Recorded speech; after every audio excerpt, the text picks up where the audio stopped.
Well, hello, folks, and welcome to this week's episode of Recruiting Live. My name is Katrina Kibben. I'm the managing editor here at Recruiting Daily. And before I introduce you to my highly anticipated, awesome guest of the day, I just want to tell anyone who's new to Recruiting Live a little bit about how this works. Because if you came here expecting slides or for us to tell you, us to diagnose what you need, that's not going to happen today. Recruiting Live is all about making sure that you learn what you want to learn from people who do the jobs that you do, right? So this is a completely open platform in which you should be asking the questions, not me. So use that question pane on GoToWebinar. It's labeled questions, very creative. And type your question in at any time. If you want to say hello and let Jeff or I know that you're here today, feel free to do that. Thank you so much for being here, and thank you, Jeff, for being here. So, Jeff, why don't you tell people, who you are and what you do?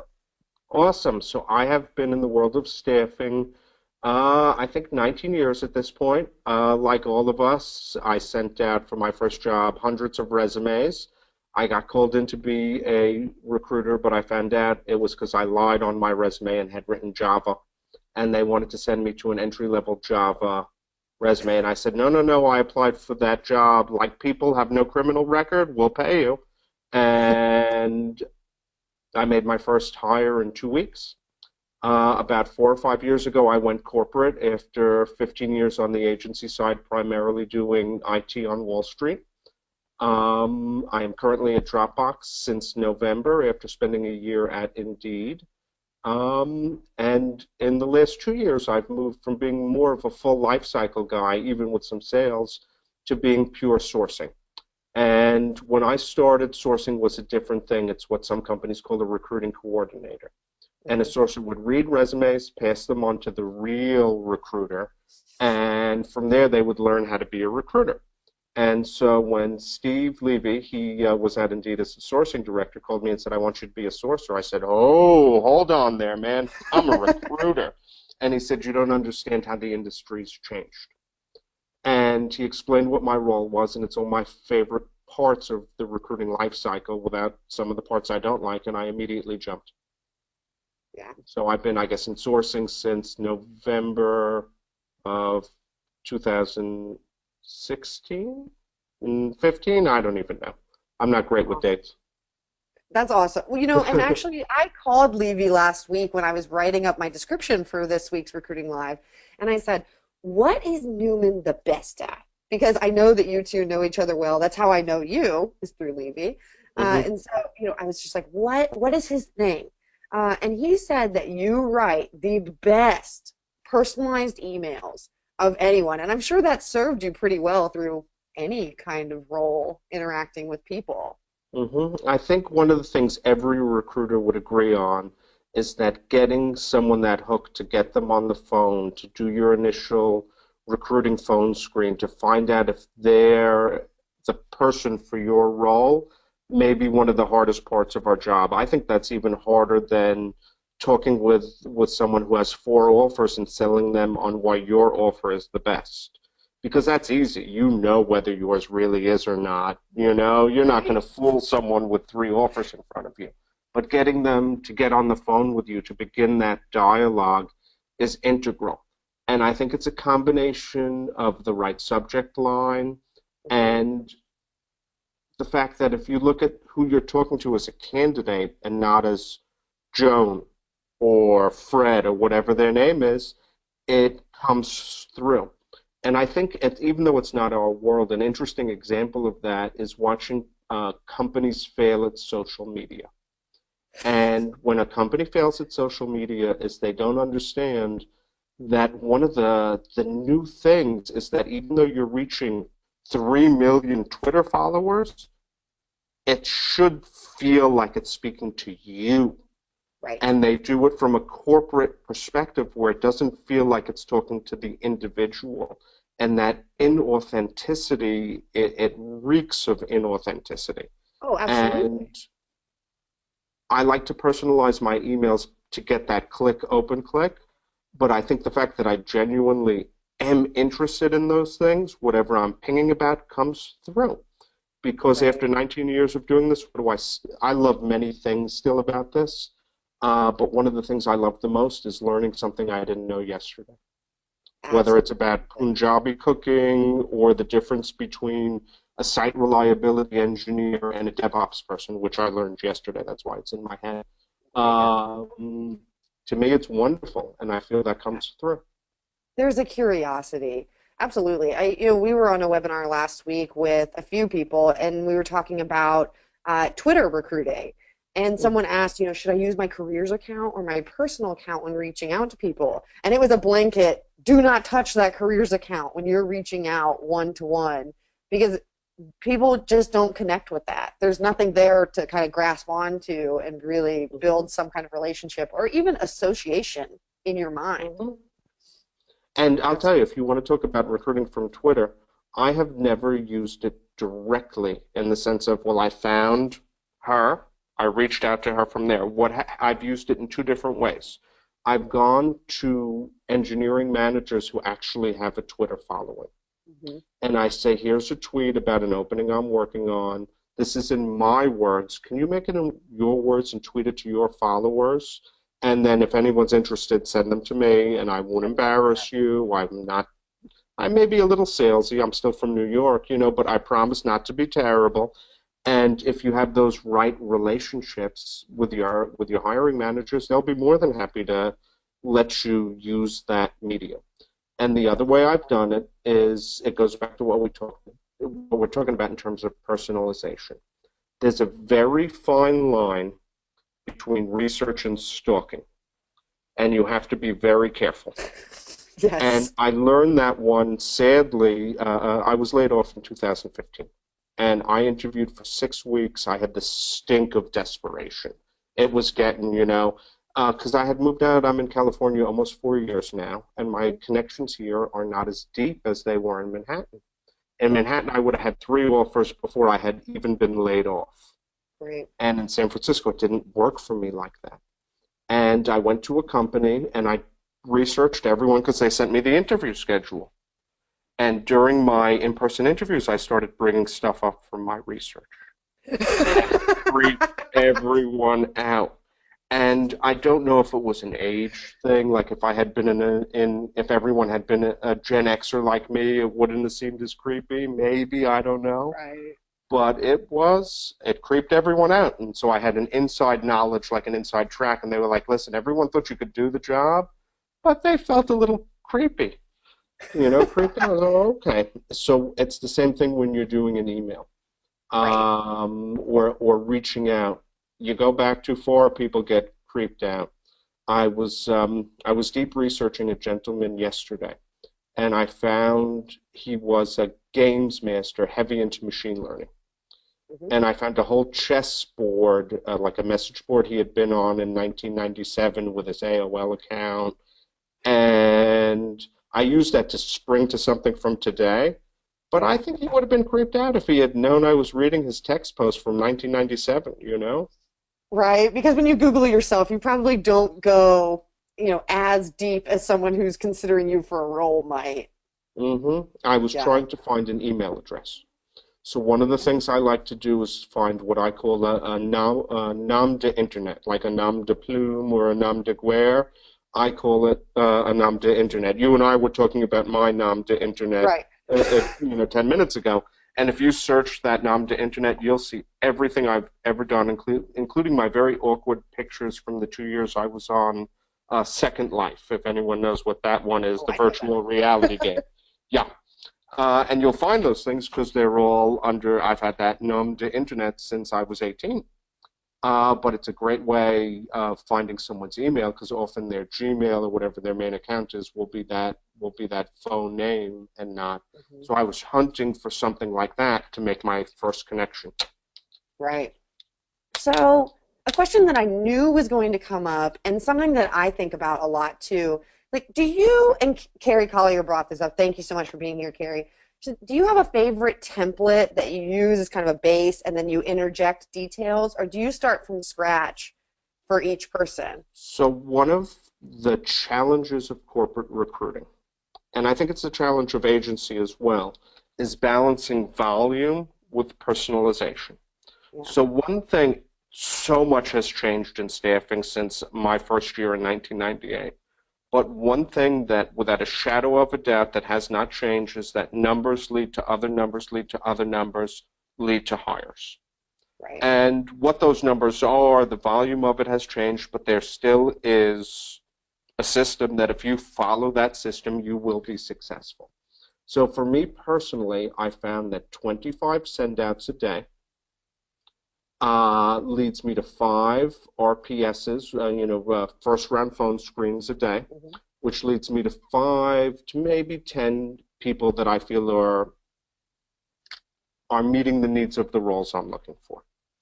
But it's impossible for one person to send 25 personalized, deep personalized emails in one day.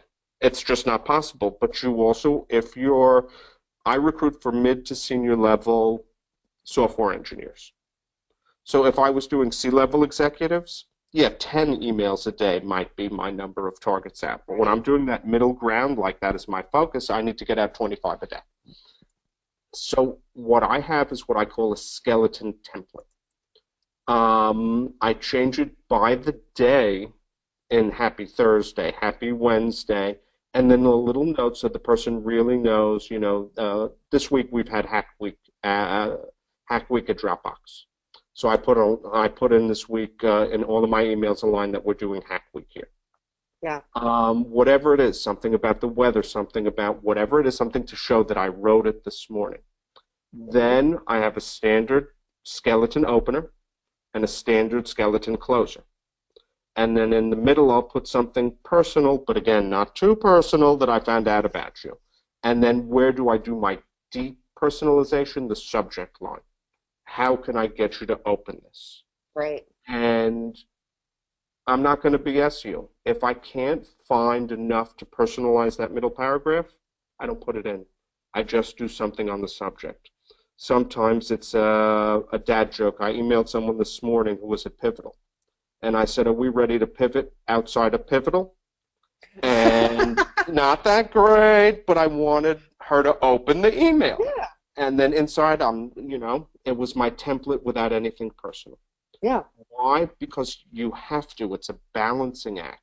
And again, it's about volume. If I had more time, I would go more deep. So when do I go more deep? I have our 7, 10-second rule, whatever you use. You look at the paperwork, the pedigree for 10 seconds, you're still looking, you do your best to connect to them. But I'm at a stage in my career where I can look and go, you know what? She is 97% of what I want, of what I'm looking for. And if I hit someone like that, they're out of the marquee name, they have all the buzzwords in there, whatever it is that hits me based on what I'm looking for, I'll go beyond and dig deep. And I'll go look at her Twitter account. And she tweeted that whatever it was, and I may put that in my subject. Something I've had great success with that people love is if you have a patent, I'll put the patent name as my subject.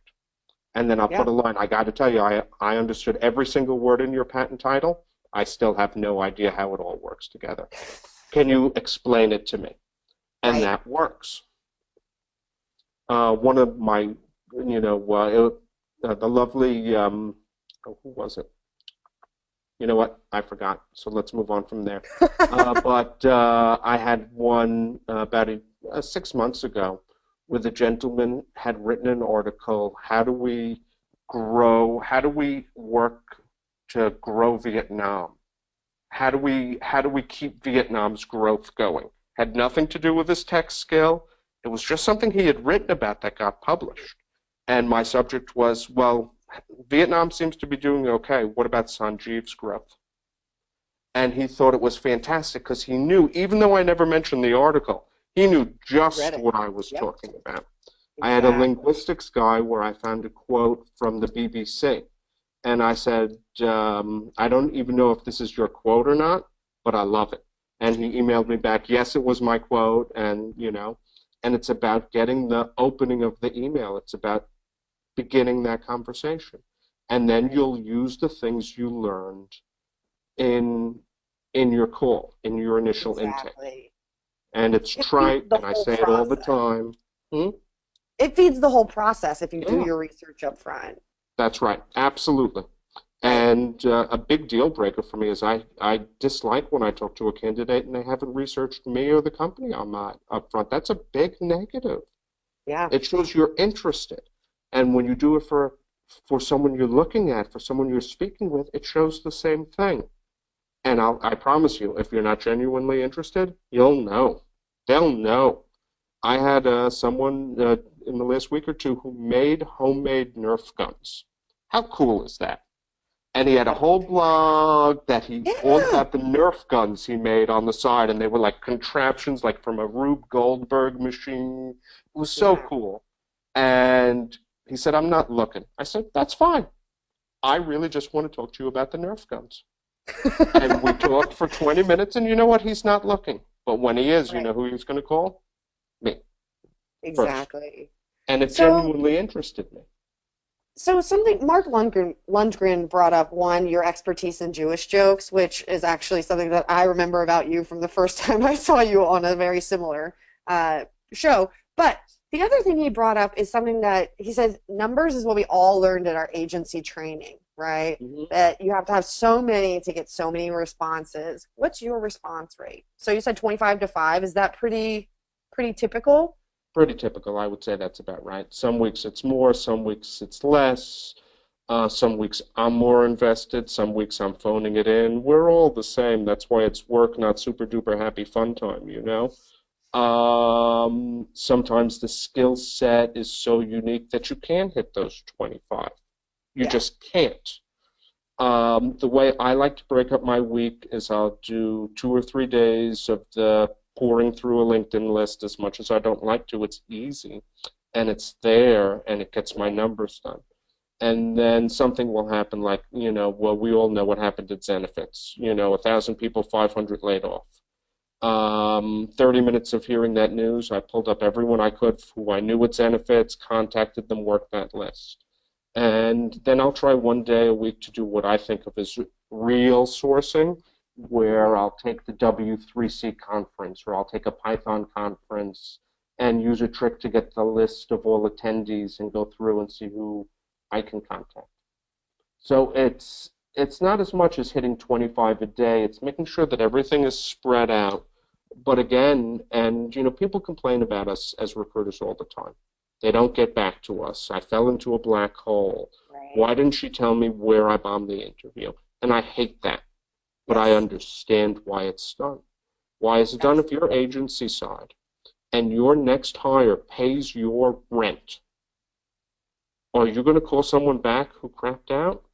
You should, You but at the should. same, Best but you're behavior. not going to because your commission is your livelihood. And if you're on the corporate side, you get a bonus based on numbers. Yep. And while I make it a personal thing, I'd rather not make a bonus and know that I did the right thing because I think the cycle fulfills itself in the end, that karmic, whatever you want to call it. Yes. I understand why my peers will often behave as they do. And it's not a negative behavior, it's because I think there's an inherent issue in how we measure numbers in staffing, in sourcing and recruiting. But that's a whole nother podcast. Seriously. And no one has Seriously. an answer. I love Right. complaining about it. I don't have an answer because I know what I'd like it to be, but at the same time, there's no real way to go into a CEO or a CFO and say, well, it's kind of touchy-feely numbers, and she did really good, but it's all touchy-feely stuff. Just try to be nice. Yeah. But Exactly. how many hires, how many people I've made from relationships I started 4 years, 10 years earlier.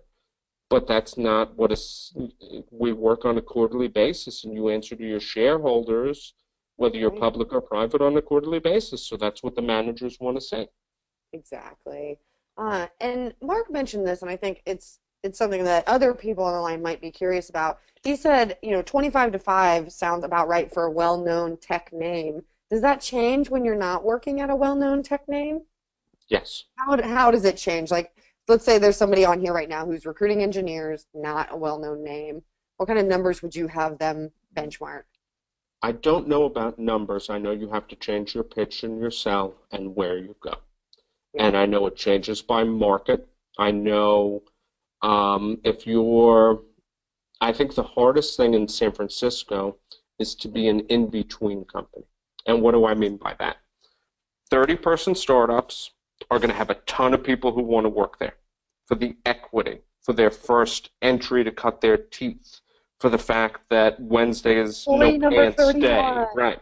Whatever it is. And you're going to have a ton of people who want to do that. Then you're Mm-hmm. going to have somewhere like I am, a name, Dropbox, Google, Facebook, and you're going to have people who want that because, our tech bar is very, very high. You're working with the best in San Francisco, in the world, and you're going to have people want that. But if you are in a subsidiary office from a major company based in Milwaukee, and it's got a 500-person office, it doesn't matter how good your name is Yeah. because you're competing against those names. So the number game is very different, and I don't think, and I've never seen anyone really meet their numbers in a mid company like that, myself included. Yeah. So it doesn't really answer Mark's question because I don't think there is one, but I do think that the expectations have to be different based on the market, based on the company, based on what's going on in the world, and yet there's a certain company, I don't want to badmouth anyone in the Bay, who internally, their tech people have a reputation. And I'm real into an app called Blind. If you guys aren't on it, I highly recommend it. You have to have a corporate email address to get on. Mm-hmm. And it is old school back. It reminds me of a site from the .com days called Effed Company, if you guys remember that one. And people go on anonymous and they complain about their company or they ask questions. And one of the recent threads was, how is this company still hiring tech people when everyone in the industry knows they're not very good? And it was an interesting discussion about that. Huh. I love that because I think that's what stops most people from leaving reviews. And honestly, like companies need blind reviews. They need that feedback. That's because you can't do anything with, you know, that nicely wrapped, let me think about the way I say it feedback. At least I can't.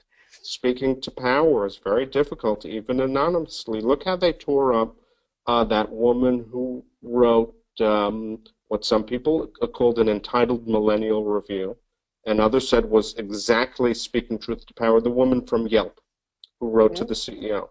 Yes. And I remember speaking with a lot of my peers, a lot of people in our industry who thought she was a horrific person. How dare she say those things? And to me,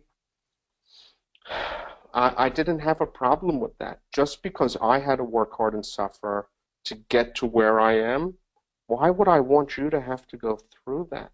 Yeah. I am glad that that people don't have to do it and have it in some ways easier, even though in other ways it's harder.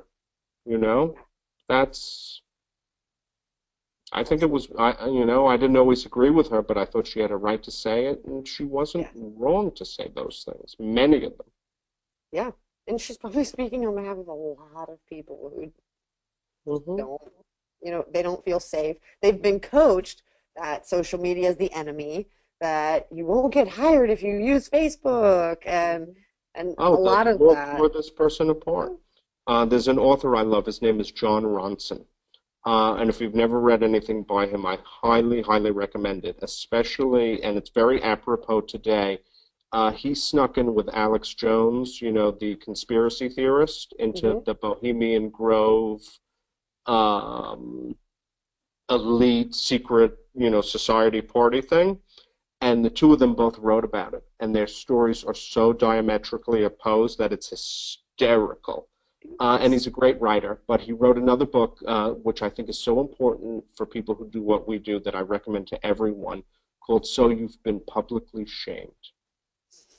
And it's a series of vignettes of people whose lives were destroyed from one action in social media. Uh, he also, and I don't believe it's in the book, but you can Google it because it's online. He interviewed Monica Lewinsky about 15 years after the scandal. And amazing read, but he spoke with the woman who tweeted that horrific joke about AIDS in Africa. Yes. And she On didn't her even flight know. to Africa. On her flight to Africa, got off the plane and had become public enemy number one. And you read about it. We all agree that joke was offensive, not funny, should never have been posted. Then you read about this poor woman and realize she made a mistake. I'm not saying there shouldn't be consequences, but I'm saying the consequences she faced were in no way equal to what she did, in my opinion. Yeah. It's an Totally. interesting read. Wasn't she fired? I mean, she was put on news. I mean, it was It destroyed her life. The article talks she hadn't left her apartment in her year. I actually wrote a Medium article about it a few months ago. Do you remember when there was an app that the media destroyed called People, P-E-E-P-L-E? Yep. It was going to be Yelp for human beings. Yes. And I So you wrote can an article reviews saying, on each other. Yeah. right, I said, this is going to happen. It's already happening. So since it's going to happen, why don't we embrace it and maybe save someone like that's life? So she posted this, again, agreed, not funny, terribly offensive joke, should never have been said. But then you go to her profile and you found out she gave $10,000 to help immigrants. She spends every other Saturday at an old age home for free and doesn't talk about it or tell anybody. And she did these 16 other positives, and it will balance it out. Yeah.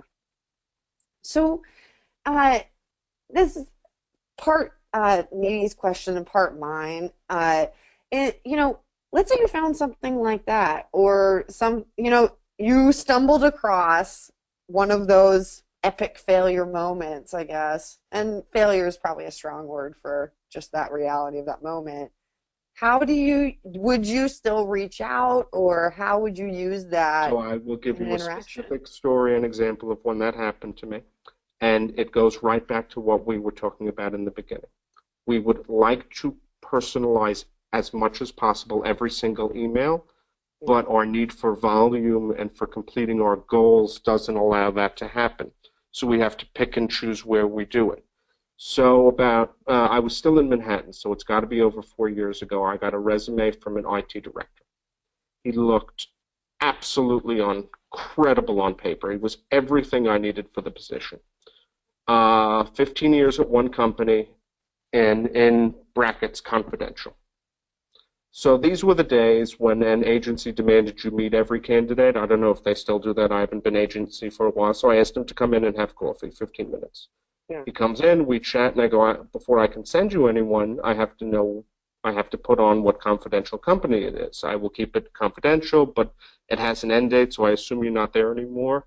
Right. And he said, I'm not so comfy with that. I said, you got to tell me. He said, I was the IT director for Madoff. I go, oh, God.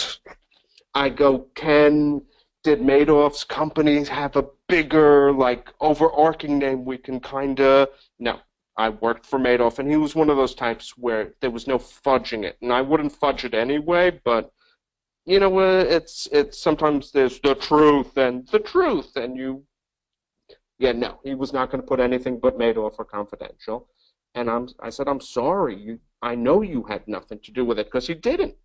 Right. But I am never going to be able to get you an interview with that name on your resume. And I'm sorry. I have no idea what happened to him. I have no idea what went on. And another example of when that happened, this is 1998 or 99, and video conferencing was brand new. What we're doing right now with this, people didn't even think of something like this. Yeah. And I don't remember, but it was one of the major white shoe banks, Capital or Citigroup, or one of the very stuffy conservative banks. They wanted an expert in certain video technologies. It's so long ago, I don't even remember the specifics. Stuff 16-year-olds are doing now. Yeah, but I found the guy, and I bring him in, I meet him. I once spoke to Derek Zeller about it. He was hysterical. He's on the And I line. met the guy, and he looked like your dad. You know what I mean? Balding, an ill-fitting off-the-rack suit from Sears. He was just, And I said, I've never heard of this company. What do they do? He goes, they do adult video streaming. I go, what do you mean? He goes, I filmed the women on the webcams for 2 years. But I'm not in the videos. I'm just a dude who did the technology. But he wasn't like a pornographer. It wasn't, he was just this dude. And Loose no one would touch definition, he kind of was, but yeah, I get where you're going. him. Right. But none of the company wouldn't touch him when they found out who the Wow. client, where he had done the work. He had all the tech skills, but I did Right. my best. Yeah. So I don't know if that 100% answers your question, but I believe you put people in boxes, it's one step from putting them in coffins. If I can help, who hasn't made a mistake? Who doesn't have something? There's a movie coming out in the next few weeks called The Circle, and it's a fantastic book by a guy named David Eggers. Anyone who works in Silicon Valley, I highly recommend reading it. But it's a John Grisham style thriller with some political commentary in there. Tom Hanks is going to be in the movie. And it's about a company that invented universal login, like if Facebook and Google became one company and monitored everything we did. And the philosopher of the company has this idea of what he calls total transparency. Just put it all out there. Right. And I feel the author of the book wasn't open to that idea. I lost you, Katrina. Are we still on? I can hear you, but I don't see you. It's okay. Oh, I can hear you, but I don't see you, just so you know. Okay. Anyway, the idea that no one has made a mistake, that these things aren't out there, I feel if everyone talked about things that happen, then they wouldn't have as much shame. Yeah. Steve Levy asked, did he do well in the oral interviews? Because of course, Levy I knows. will pass on that question. All right. Alan Fleur actually said he had the same issue with Enron employees. Oh, I'll And bet. yeah, and he also mentioned that the adult industry was one of the best places to get advanced tech or The security video people best. for a long The time. best. Yeah. Well, crazy enough, that's our time. I feel like that was like a 5-minute conversation, not a half an Well, hour, thank you. personally. I love to hear it. It means now, if all my candidates said the same thing, I'm doing even better, but that's awesome. Yeah, I really enjoyed it, and apparently everyone on the line did too, because they're all still here.